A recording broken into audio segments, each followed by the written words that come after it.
बिस्मिल्लाहिर्रहमानिर्रहीम। अस्सलाम वालेकुम। Welcome to the online class of physics second year. तो सेकेंड ईयर, जैसा कि आप लोगों को मालूम है कि हम लोग जो है किरचॉफ्स रूल्स को स्टडी कर रहे थे और किरचॉफ्स रूल्स को जो है हमने अप्लाई करना भी सीखा था बाय एन एग्ज़ाम्पल। हमने एग्ज़ाम्पल में देखा था कि किस तरह से हम किरचॉफ्स रूल्स को अप्लाई करते हैं। कॉम्प्लेक्स सर्किट्स को सॉल्व करने के लिए हमने कुछ रूल्स बनाए थे। उन रूल्स को हम थोड़ा सा डिस्कस कर लेते हैं, उसके बाद इस टॉपिक की तरफ आते हैं, क्योंकि इस टॉपिक में भी हमने उन्हीं रूल्स को यूज़ करना है। तो हमने जो प्रोसीजर देखा था, जिस प्रोसीजर के तहत हमने कॉम्प्लेक्स सर्किट्स को सॉल्व करना सीखा था, उस प्रोसीजर के कुछ स्टेप्स थे, जिसमें सबसे पहला स्टेप था कि हमने सर्किट डायग्राम बनानी है। Draw this circuit diagram. Circuit diagram बनाने के बाद अगला काम हमारा क्या था कि हमने लूप सपोज़ करने हैं। करंट के जो लूप्स हैं उनको सपोज़ करना है, और लूप्स इस तरह से सपोज़ करने हैं कि जितने भी रजिस्टर्स हैं वो कम से कम एक बार जो हैं वो किसी ना किसी लूप में आ जाएं। कुछ जो हमारे रजिस्टर्स हैं वो एक से ज़्यादा लूप्स में भी आएंगे, और ऐसा भी पॉसिबल है कुछ जो हमारे रजिस्टर्स हैं वो सिंगल टाइम आए। ये मैं आपको भी इस डायग्राम से समझाती हूँ। उसके बाद जी लूप्स बनाने के बाद हमें लूप करंट सपोज़ करनी होती हैं, और लूप करंट्स को सपोज़ करने का क्या रूल है।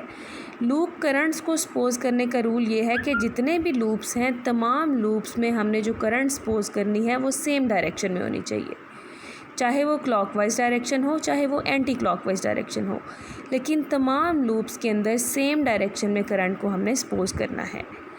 उसके बाद जो नेक्स्ट काम हमने करना है वो हमने लूप इक्वेशंस लिखनी होती हैं। लूप इक्वेशंस आपने जो है लास्ट लेक्चर में देखा था कि किस तरह से हम लूप इक्वेशंस को लिखते हैं by Kirchhoff's voltage rule. Loop equation लिखने के बाद हम उन इक्वेशंस को सॉल्व करके अननोन वैल्यूज़ को फाइंड आउट कर लेते हैं।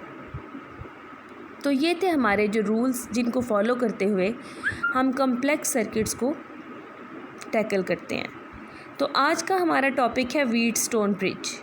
व्हीटस्टोन ब्रिज बेसिकली हमारे पास रेजिस्टर्स की एक अरेंजमेंट है, जिस अरेंजमेंट से हम जो है अननोन रेजिस्टेंस की वैल्यू को फाइंड आउट कर सकते हैं। यानी हमारे पास नंबर ऑफ़ रेजिस्टर्स हों और उनमें से कोई एक रेजिस्टेंस ऐसी है जो कि हमें नोन नहीं है, तो हम इस अरेंजमेंट के ज़रिए उस अननोन रेजिस्टेंस को फाइंड आउट कर सकते हैं। तो Wheatstone bridge basically unknown resistances की वैल्यूज़ को फाइंड आउट करने के लिए इस्तेमाल किया जाता है। व्हीटस्टोन ब्रिज की सर्किट डायग्राम आपको यहाँ पर बनी हुई नज़र आ रही है, जिसमें हमारे पास 4 रेजिस्टर्स हैं, R1, R2, R3 and R4, और इन रेजिस्टर्स को हमने इस तरह से एक स्क्वायर टाइप शेप में लगाया हुआ है।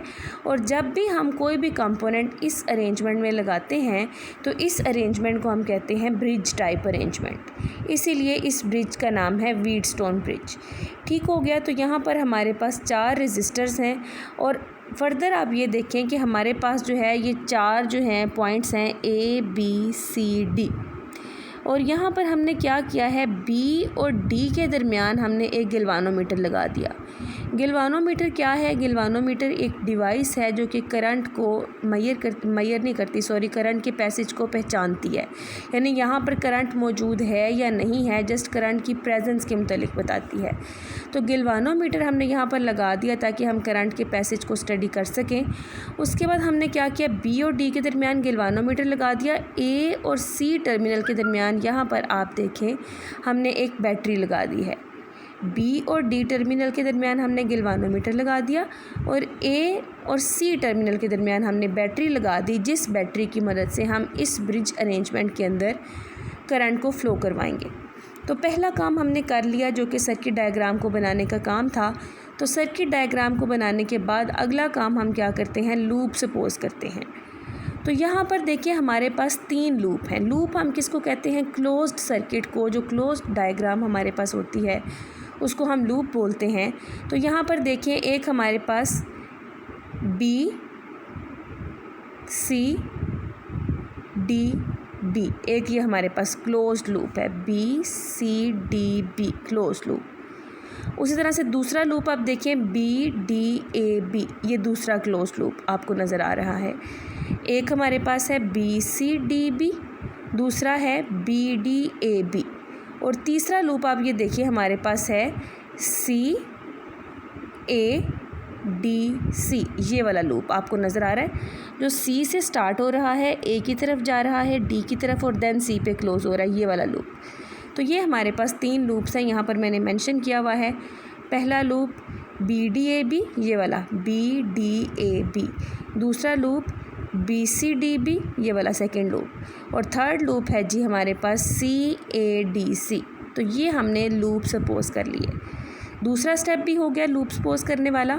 अब हमारा तीसरा स्टेप है, और तीसरे स्टेप में हमने क्या करना है, लूप करंट सपोज करनी है, और तमाम लूप्स के लिए हमें सेम जो है डायरेक्शन में करंट को सपोज करना है। तो हमने यहाँ पर ये 3 लूप करंट सपोज कर ली हैं, और यहाँ पर आप इन तीनों के एरो हेड पे गौर करें। तीनों जो है वो मैंने सेम डायरेक्शन में लिए। तो एक लूप की करंट को कह दिया I1, दूसरे लूप की करंट को कह दिया I2, और तीसरे लूप की करंट को कह दिया है हमने I3। अब अगला काम हम करेंगे लूप इक्वेशंस लिखने का। लूप इक्वेशंस को लिखने के लिए हमें जो है वही रूल्स याद रखने हैं। रेजिस्टर्स के लिए क्या रूल है और बैटरी के लिए क्या रूल है। रेजिस्टर के लिए रूल ये था कि जब भी हम जो है रेजिस्टर को in the direction of current ट्रेवर्स करेंगे तो उसमें पोटेंशियल चेंज नेगेटिव होगा, हमेशा नेगेटिव होगा। और बैटरी के लिए जो रूल था उसमें हमने ये देखा था कि जब हम लो से हाई पोटेंशियल की तरफ आते हैं तो जो पोटेंशियल चेंज है वो पॉजिटिव होता है और अदरवाइज़ नेगेटिव होता है। तो अब हम जो है इन तीनों नहीं, हम 2 लूप्स के लिए जो लूप इक्वेशंस लिखेंगे। एक्चुअली जो हमारा व्हीटस्टोन ब्रिज है ना, इसका मकसद है कि हमें अननोन रेजिस्टेंस की वैल्यू को फाइंड आउट करना है। तो हमारे पास ये जो 4 रेजिस्टर्स हैं, इनमें से कोई भी अगर एक अननोन रेजिस्टर है तो हमें उसकी वैल्यू को फाइंड आउट करना है यूजिंग व्हीटस्टोन ब्रिज। तो उसके लिए जो है हम किरचॉफ्स रूल को यूज़ कर रहे हैं। तो हम जो है 2 लूप्स के लिए लूप इक्वेशंस लिखेंगे। तीसरे लूप के लिए भी लिख सकते हैं लेकिन वो यूज़लेस है। 2 लूप से ही हमारा जो प्रॉब्लम है वो सॉल्व हो जाएगा। सो हम जो है तीसरे लूप के लिए नहीं लिखेंगे। तो पहले हम लिखते हैं फर्स्ट लूप के लिए। फर्स्ट लूप है हमारा ये वाला BDAB। अब यहाँ पर देखिए हम जो है A से B की तरफ मूव करेंगे, और यहाँ पर ये वाला जो लूप है इसमें करंट है I1। अब एक चीज़ पहले हम डिस्कस कर लें इस लूप को जो है ट्रेवर्स करने से पहले या इसकी लूप इक्वेशन लिखने से पहले। यहाँ पर देखें ये जो गिल्वानोमीटर है, गिल्वानोमीटर एक डिवाइस है जो हमने कहा कि करंट के पैसेज को पहचानती है। हम सर्किट में जितने भी डिवाइस लगाते हैं उन तमाम डिवाइसेस की कुछ ना कुछ रेजिस्टेंस होती है। हमने यहाँ पर गिल्वानोमीटर लगाया तो गिल्वानोमीटर की भी डेफिनेटली कुछ ना कुछ रेजिस्टेंस होगी। हम सपोज़ कर लेते हैं कि जो हमारा गिल्वानोमीटर है उसकी रेजिस्टेंस है RG। ठीक हो गया। अब ये जो गिल्वानोमीटर है या कह लो RG रजिस्टर है, इसमें अब आप गौर करो 2 करंट्स फ़्लो कर रही हैं। इसमें I1 भी फ़्लो कर रहा है और I2 भी फ़्लो कर रहा है। I1 जो है वो इस डायरेक्शन में फ़्लो करेगा अकॉर्डिंग टू लूप, और ये जो I2 है ये इस डायरेक्शन में फ़्लो करेगा। तो 2 करंट्स एट अ टाइम इसमें फ़्लो कर रहे हैं। तो जब हम लूप में इस रजिस्टर को टैकल करेंगे तो हम इस लूप के टाइम इसकी करंट को लेंगे I1 माइनस I2, क्योंकि इस लूप की करंट को हमने कहा हुआ है I1, लेकिन इसमें I1 भी फ़्लो कर रहा है और I2 भी फ़्लो कर रहा है। तो इसमें जो नेट करंट फ़्लो करेगा उसको हम कहेंगे I1 minus I2 for this loop and I2 minus I1 for this loop. इस लूप के लिए हम इसको I2 माइनस I1 कंसीडर करेंगे और इस लूप के लिए हम इसको I1 माइनस I2 कंसीडर करेंगे। उसी तरह से यहाँ रजिस्टर R3 को आप देखें, रजिस्टर R3 में I1 करंट भी फ़्लो कर रहा है और I3 करंट भी फ़्लो कर रहा है। तो जब हम इस लूप को स्टडी करेंगे तो R3 में फ़्लो करने वाले करंट को हम कहेंगे I1 माइनस I3, और ये जो R4 है इसमें भी 2 जो है करंट्स फ़्लो कर रही हैं, I2 भी और I3 भी। सो R4 को जब हम इस वाले लूप में स्टडी कर रहे होंगे तो हम इसके करंट को कहेंगे I2 माइनस I3। चलें जी, अब लूप इक्वेशंस लिखना शुरू करते हैं। तो फर्स्ट लूप जो है इसमें देखिए जब हम A से B की तरफ जा रहे हैं तो ये करंट डायरेक्शन है। इस डायरेक्शन को अगर आप देखो एरो हेड के अकॉर्डिंग तो A से B, B से D एंड D से A की तरफ हमारी डायरेक्शन बन रही है, और इसमें करंट फ़्लो कर रहा है I1। और जब हम रजिस्टर को in the direction of current traverse करते हैं तो उसमें पोटेंशियल चेंज नेगेटिव होता है। सो इसमें जो हमारे पास पोटेंशियल चेंज आएगा R1 रजिस्टर में उसको हम लिखेंगे माइनस I1 R1। ये हमने लिख लिया माइनस I1 R1। उसके बाद यहाँ से चलते हुए हम आ जाएंगे RG की तरफ, और इसमें हमारे पास करंट है I1 माइनस I2। अगेन हम करंट की डायरेक्शन में हैं, सो पोटेंशियल चेंज नेगेटिव होगा और ये हमारे पास बन जाएगा minus I1 minus I2 R3। I1 minus I2 RG। ठीक हो गया। उसके बाद हम इस रजिस्टर पे आएंगे तो इसमें हमारे पास करंट फ्लो कर रहा है I1 और I3, तो इसमें पोटेंशियल चेंज हो जाएगा minus times I1 minus I3 R3। ये देखें, तो ये हमने तीनों जो है रजिस्टर्स के अक्रॉस जो भी हमारे पास पोटेंशियल चेंजेस आ रहे थे उनको लिख लिया, और and according to Kirchhoff's voltage rule इनका सम जो है वो हमारे पास 0 के बराबर आ जाएगा। ठीक हो गया। अब सेकेंड लूप को देखें। सेकेंड लूप में जब हम यहाँ से इस तरफ आएंगे according to this current direction, तो यहाँ पर करंट फ्लो कर रहा है I2, तो इस रजिस्टर के क्रॉस जो पोटेंशियल चेंज है वो हो जाएगा माइनस I2 R2। ये हमने लिख लिया। उसके बाद हम जो है इस रजिस्टर पे आएंगे और इसमें करंट फ्लो कर रहा है I2 भी और I3 भी, तो इसमें पोटेंशियल चेंज हो जाएगा minus I2 minus I3 R4, तो वो हमने ये लिख लिया।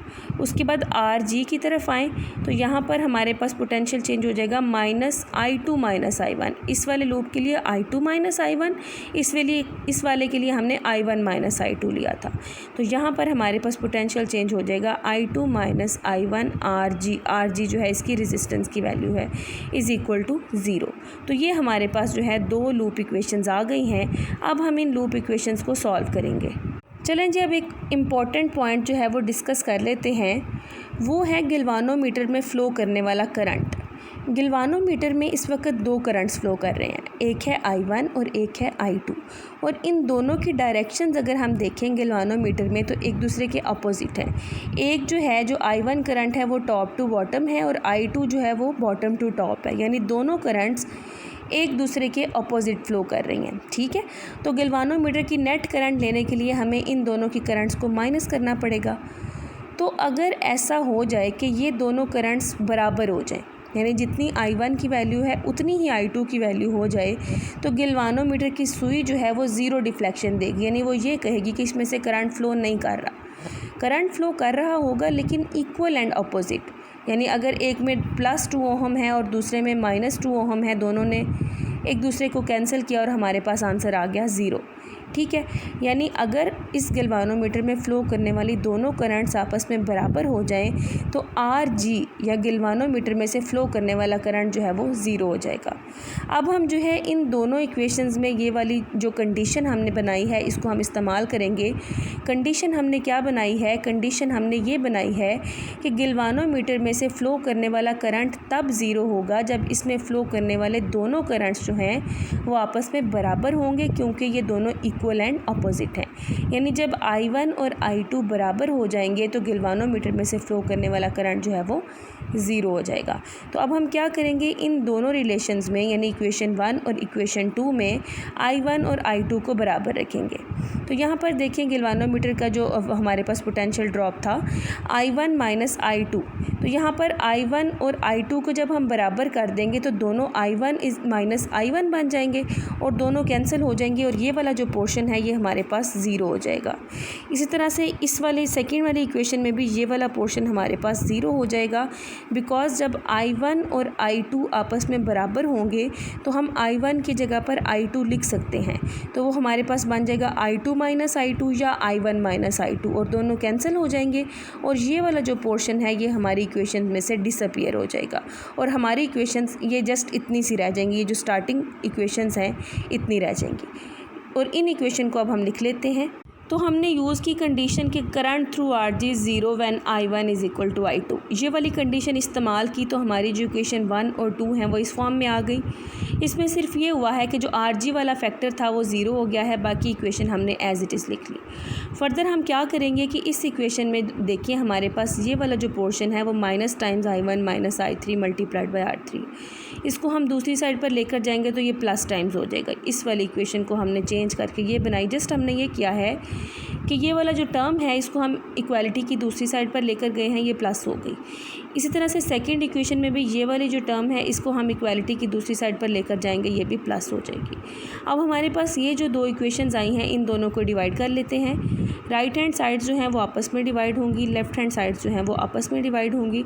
तो हमारे पास minus I1 R1 divided by minus I1 R2 is equal to I1 minus I3 R3 divided by I1 minus I3 R4। ये I1 माइनस I3 आपस में कट जाएंगे, I1 आपस में कट जाएंगे, नेगेटिव साइन आपस में एक दूसरे को कैंसिल कर देंगे और हमारे पास बचेगा R1 divided by R2 is equal to R3 divided by R4। अब ये जो हमारे पास रिलेशन आया है, इस रिलेशन को इस्तेमाल करते हुए हम कोई भी अननोन रेजिस्टेंस जो है वो फाइंड आउट कर सकते हैं। जैसे फ़र्ज़ करो कि हमारे पास जो ब्रिज टाइप अरेंजमेंट थी, जो हमने पीछे सर्किट देखा, उसमें हमारे पास R1 रजिस्टर जो है उसकी वैल्यू हमें मालूम नहीं है और ये हम मालूम करना चाहते हैं। बाकी तीनों रेजिस्टेंसेस की वैल्यूज़ हमें मालूम हैं, R1 की वैल्यू जो है वो अननोन है। तो उसके लिए हम क्या करेंगे, इस R2 को दूसरी साइड पे ले जाएंगे और यहाँ पर देखिए R3, R2 और R4 तीनों वैल्यूज़ हमें मालूम होंगी, तो हम आसानी से R1 की वैल्यू जो है वो फाइंड आउट कर सकते हैं। इसी तरह से R1 के अलावा भी अगर कोई भी रजिस्टर हमें जो है उसकी वैल्यू नोन नहीं है, तो उसको हम इस फार्मूला में से सेपरेट कर लेंगे, बाकी तीनों वैल्यूज़ को मल्टीप्लाई डिवाइड करेंगे, तो हमारे पास जो है वैल्यू आ जाएगी अननोन रजिस्टर की। इस तरह जो है हम व्हीटस्टोन ब्रिज को इस्तेमाल करते हुए अननोन रेजिस्टेंसेस की वैल्यूज़ को फाइंड आउट करते हैं। तो ये था आपका आज का लेक्चर। आपसे मुलाकात होगी इंशाल्लाह नेक्स्ट लेक्चर में। अल्लाह हाफिज़।